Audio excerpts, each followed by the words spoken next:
Finding a balance with man and nature is not always the easiest thing to do. The city of Port Orange, Florida is very proud to move to the forefront of taking on the balance of man, nature, and the environment to blend all three together in unison for a final harmonious conclusion. Not all lakes are created equally, and what you're seeing is the results of man and nature working together to benefit the environment. In January of 2016, the city of Port Orange was proud to have made this a reality. But where did these spectacular bodies of water come from? Residents of Port Orange, they all generate wastewater, which is flushed down the toilet or down the sink. This makes its way via the collection system to the city wastewater treatment facility.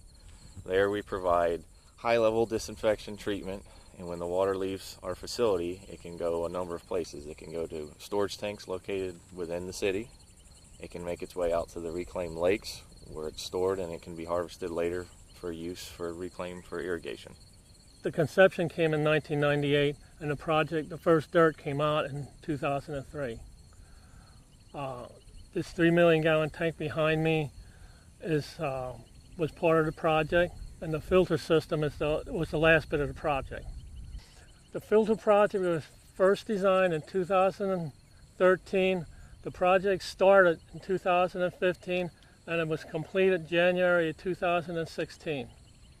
The filter system polishes the water coming out of the lake, and it is pumped into the reclaim tank, and then from the reclaim tank it is pumped to the public for irrigation and to the golf courses for irrigation of the greens and tees. All right, this project consists of two lakes out here, Lake A, which is a 100-acre lake. Lake B is a 75-acre lake. These lakes receive the treated wastewater from the wastewater facility, where the lakes provide additional treatment. Additional nitrogen and phosphorus is treated in the lake biologically.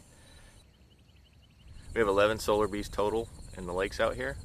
What the solar bees do is they provide constant mixing from different layers of the lakes, because we do not want stratification of the lake, so we want the bottom and the top to always be in contact. This provides extra contact time between the biological mass that's in the lakes and the nutrients we're trying to remove.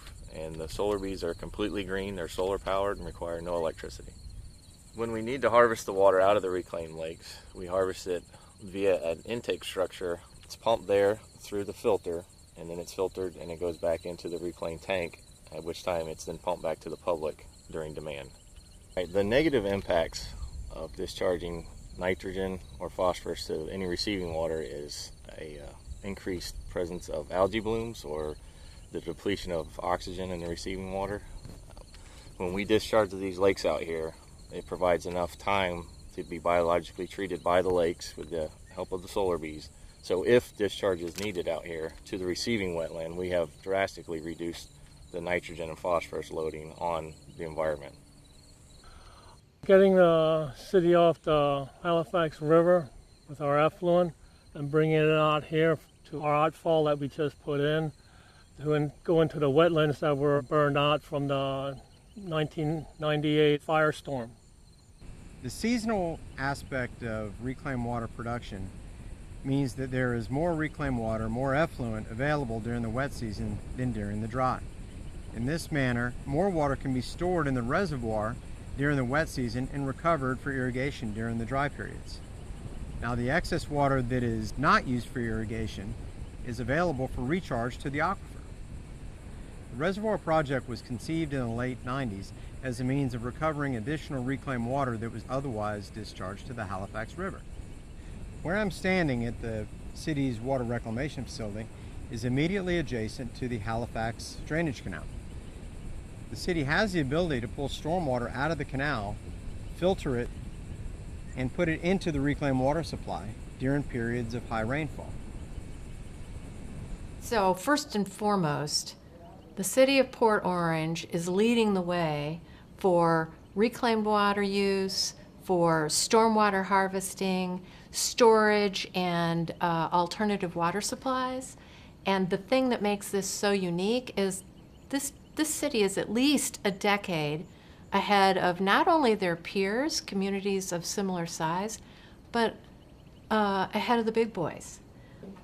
Another important benefit of this project is taking the wastewater that's treated to high standards and reusing it beneficially.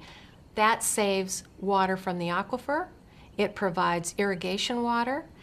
Did you know that in the city of Port Orange, it has the largest network of purple pipes, that's the distribution system for reuse, anywhere in Volusia County? The advantage is everybody here is very passionate about taking care of the environment and taking care of the people. This is an opportunity with the Outfall project to do both. The environment is cared for. We take the water out to the reclaimed lakes, and it gives our community an opportunity to use reclaimed water for irrigation. The excitement here in Port Orange about the Outfall, as far as we're concerned, that project is not complete.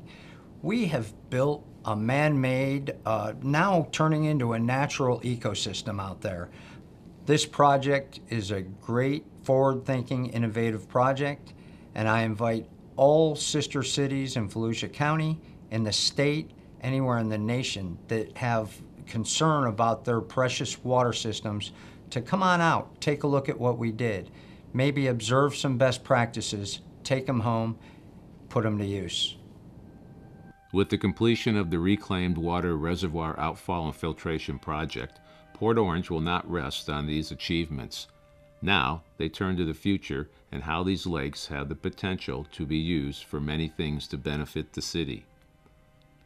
The citizens of Port Orange can be proud of what their city is doing to benefit the environment. It takes something nobody wants, and we make it into something that everybody wants. So it makes you proud that you are part of this.